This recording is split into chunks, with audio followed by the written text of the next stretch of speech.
우크라이나에서 러시아군의 공세가 계속되는 가운데 우크라이나군이 수도 키이우에 대한 양대 공격로를 봉쇄했다고 밝혔습니다.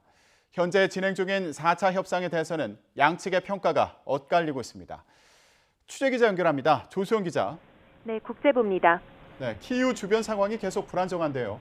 일단 우크라이나 측은 방위 성과를 냈다고 자평했다고요? 네, 우크라이나군 참모 부총장의 CNN 인터뷰 내용인데요.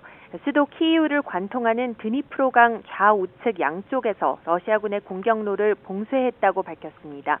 우측 강변에서 70km 떨어진 거리에서 미사일을 제외한 총격이 불가능하도록 하고 좌측 강변에서도 전진을 막았다는 설명입니다. 후르체비치 참모부총장은 키이우를 둘러싸고 대공 방위 시스템을 가동 중이라고 말했습니다.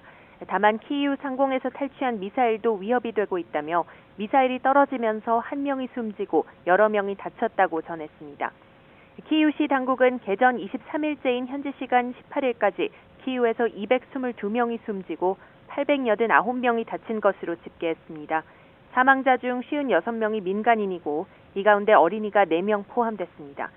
러시아군은 키이우에 집중하는 동시에 우크라이나 서부로도 전선을 확대하면서 어제 폴란드 국경 도시 르비우를 처음으로 폭격했습니다. 우리나라를 비롯한 여러 외국군관이 이곳에 임시로 자리를 잡고 있고요. 서방이 지원하는 무기와 군수물자가 모이는 군사적 요충지이기도 합니다.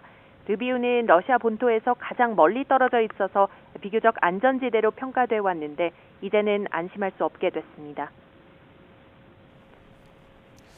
양측 정부 대표단은 4차 평화협상을 화상으로 이어가고 있는데요.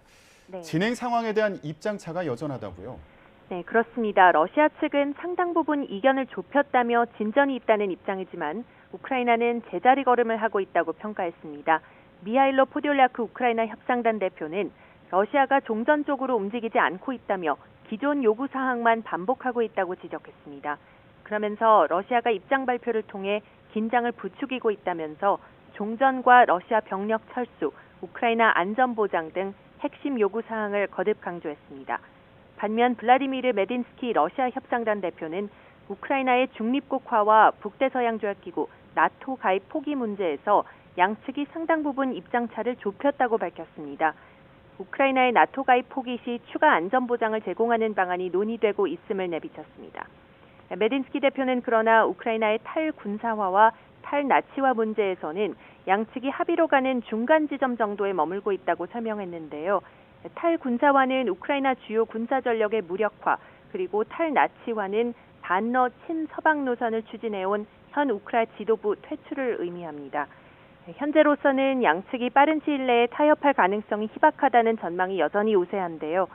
이런 가운데 젤렌스키 우크라이나 대통령은 이제 러시아와 만날 때가 됐다며 적극적인 대화 의지를 보이고 있어서 조만간 대면 회담이 다시 조율될지 지켜봐야겠습니다. 지금까지 국제부에서 전해드렸습니다.